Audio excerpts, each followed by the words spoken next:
কেমন আছো সবাই? আশা করি ভালো আছে। তো আজকে আমি রান্না করছি তেলকই। তো তেলকইটা আমি কীভাবে করি তোমরা সাথে থাকো, দেখতে থাকো। ভালো লাগলে অবশ্যই লাইক কমেন্ট শেয়ার করে পাশে থেকো, আর সাবস্ক্রাইব করতে কিন্তু ভুলো না। কেমন? দেশি কই বেশ বড় সাইজেরই রয়েছে, সেটাকে আমি নুন আর হলুদ মাখিয়ে বেশ কিছুক্ষণ ধরে 15-20 মিনিট ধরে রেখে দিয়েছি। এবার তেল দিয়ে দিই, কারণ মাছটা খুব হালকা করে ভাজবো, কড়া করে ভাজবো না, কারণ তেলকইতে কড়া করে ভাজলে ভালো লাগবে না, একটু হালকা ভাজা থাকবে। তো এখানে আমি মশলাগুলো নিয়ে নেবো এক এক করে। আদা বেটে রেখেছি, আদা নিয়ে নিচ্ছি।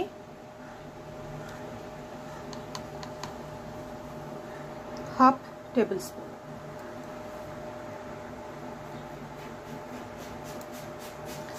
জিরে গুঁড়ো নিয়ে নেব 1 টেবিল স্পুন, আর সামান্য একটু হলুদ নিয়ে নিচ্ছি আমি হাফ টিস্পুনের মতো। আর এখানে তোমরা চাইলে ঝাল যে লাল লঙ্কা সেটাও দিতে পারো, আমি দিচ্ছি না, যেহেতু আমি কাঁচা লঙ্কা ব্যবহার করবো। আজকে কাঁচা লঙ্কাটা বাটা নেই, তাই জন্য ফালি করে দেব। এখানে আমি দিচ্ছি, কালারটা একটু ভালো আসবে তার জন্য, কাশ্মীরি লঙ্কার গুঁড়ো। ঠিক আছে? তো এবার দিয়ে দেব জল। জলটা দিয়ে ভালো করে মশলাটা আমি গুলে নেব। বলে রাখি, এখানে আমি যে জিরের গুঁড়োটা নিয়েছি সেটা কিন্তু আমি কাঁচা জিরের গুঁড়ো নিইনি, শুকনো খোলায় ভেজে রাখা জিরের গুঁড়োটা নিয়েছি। ঠিক আছে? তোমরা চাইলে কাঁচা জিরের গুঁড়োটাও নিতে পারো, তবে ভেজে রাখা জিরের গুঁড়োটা নিলে একটু আমার মনে হয় টেস্টটা ভালো আসে। তো মশলাটা এই যে তৈরি করে রেখে দিলাম জলে গুলে। এবার আমি চলে যাব মাছ ভাজতে। তো তেল দেখো গরম হয়ে গেছে অলরেডি।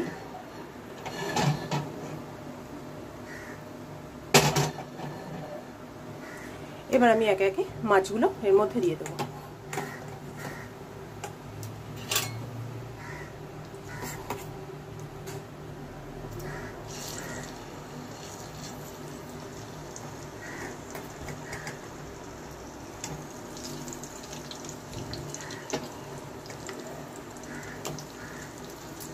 গ্যাসের ফ্লেমটা মিডিয়ামে রাখবো, রেখে আমি মাছগুলোকে ভাজবো।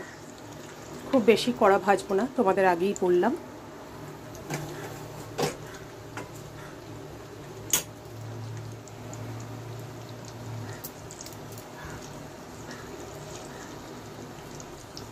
চলো ভেজে নিই মাছগুলো, দেখাবো কোন স্টেজে আমি মাছটাকে তুলে নিচ্ছি।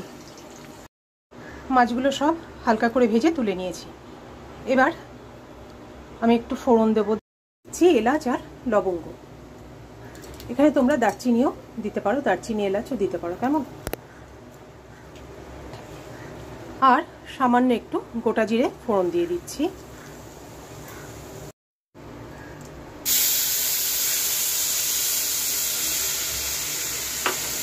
এখানে বেশ কিছু 7-8টা মতো আমি কাঁচা লঙ্কা ফালি করে দিয়ে দিচ্ছি, কারণ এটা একটু শুকনো শুকনোই খাওয়া হয়, ঝোল ঝোল খাওয়া হয় না। শুকনো শুকনো খেতে ভালো লাগে, তো একটু ঝাল ঝাল হবে, শুকনো শুকনো ভালো লাগবে খেতে। আমি আর একটু তেল দিয়ে দিচ্ছি, তেলটা একটু কম হয়ে গেছে।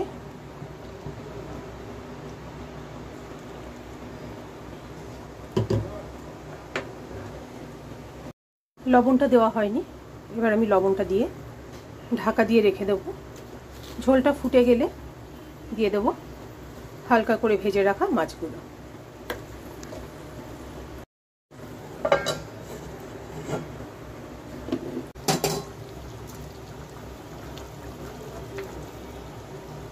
প্রত্যেকটা মাছে ডিম ভরা।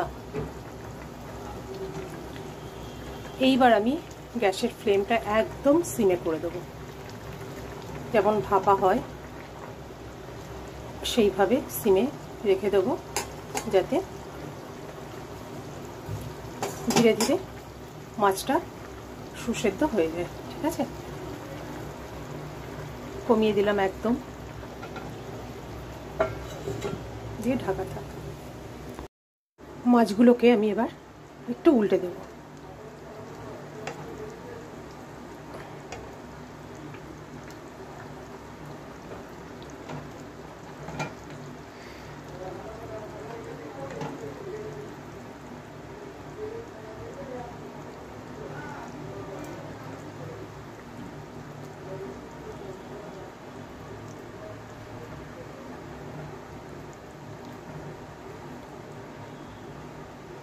তেল কই দিয়ে কিন্তু ভাত অনেকটা খাওয়া হয়ে যায়, অন্য কোনো কিছু না হলেও হয়ে যায়, তাই না বলো? এতটাই ভালো লাগে।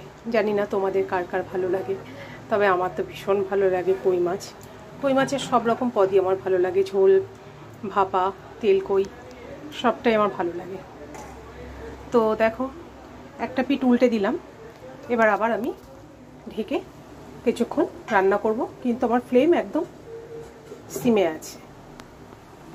একটু দিয়ে দেব চিনি।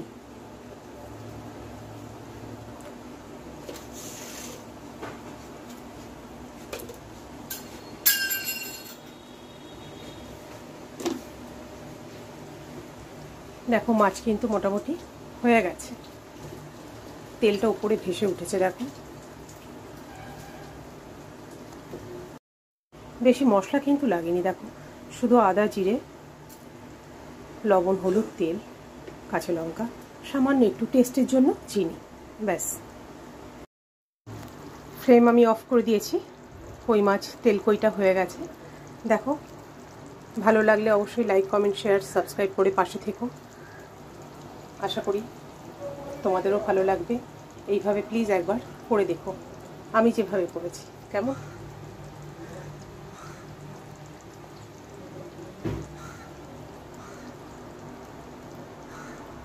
দেখো বন্ধুরা, তেল কইটা কেমন হয়েছে তোমরা দেখে অবশ্যই কমেন্টে জানিও।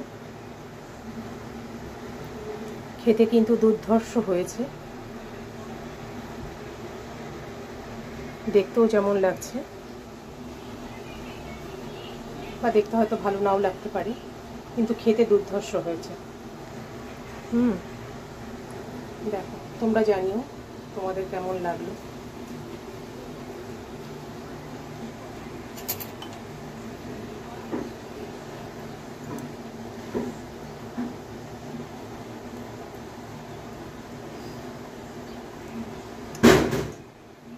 দেখো ঝোলটা, দেখো